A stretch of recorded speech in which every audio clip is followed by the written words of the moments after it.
আসসালামু আলাইকুম। আজকে সহজ একটা রান্না নিয়ে চলে এসেছি। আজকে রান্না করব ডিমের কোরমা। থেকে এই ডিম সেদ্ধ করে রেখেছিলাম, এখন সেগুলো হালকা তেলে ভেজে নিব। এখন সব ডিমগুলো ছেড়ে দিব, তারপরে ডিমগুলো আমি আস্তে আস্তে করে ভেজে নিব একটু লাল করে।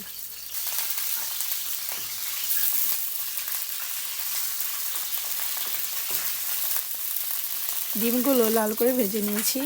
এখন এগুলো একটা পাত্রে তুলে রাখবো। আর এই তেলের ভিতরেই আমি দিয়ে দিচ্ছি পেঁয়াজ কুচি। আমি 1 কাপ পরিমাণ পেঁয়াজ কুচি নিয়েছি। এটা এখন লাল করে ভেজে নিব। পেঁয়াজটা যখন ভালো হয়ে যাবে তখন আমি এর ভিতর দিয়ে দিচ্ছি 2টো তেজপাতা, 2টো এলাচ আর একটা দারচিনি। এখন পেঁয়াজটা একদম লাল করে ভেজে নেব। পেঁয়াজটা এখন ভাজা হয়ে গেছে। এখন আমি এর ভিতর দিয়ে দিব আগে থেকে ব্লেন্ড করা বাটা পেঁয়াজ। ডিমের কোরমার জন্য পেঁয়াজ বাটাটা দিলে একটু মাখা মাখা হয়, খেতে অনেক মজা হয়।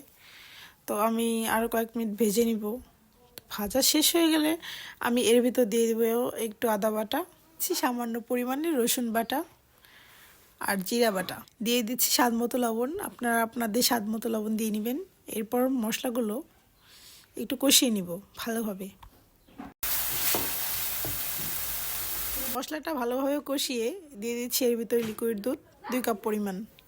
এরপর 10 মিনিট ভালোভাবে রান্না করে নিব। মাঝে মাঝে দুধটা একটু নেড়ে চেড়ে নিব যাতে নিচে লেগে না যায়। দুধটা যখন কষানো হয়ে যাবে তখন আমি এর ভিতর দিয়ে দিচ্ছি পরিমাণ মতো চিনি।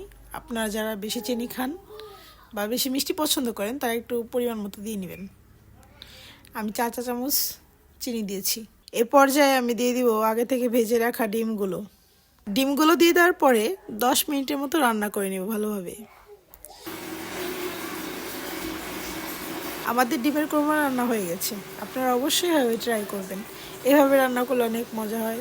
তো দেখতেই পাচ্ছেন আমাদের রান্না একদম হয়ে গেছে। এখন ডিমের কোরমা পরিবেশনের পালা। আগে থেকে বেরেস্তা করে রেখেছিলাম, সেগুলো ডিমের কোরমার উপর দিয়ে দিয়েছি। আমার চ্যানেলটি ভালো লাগলে অবশ্যই সাবস্ক্রাইব করবেন। আর আমাদের সাথে থাকার জন্য ধন্যবাদ।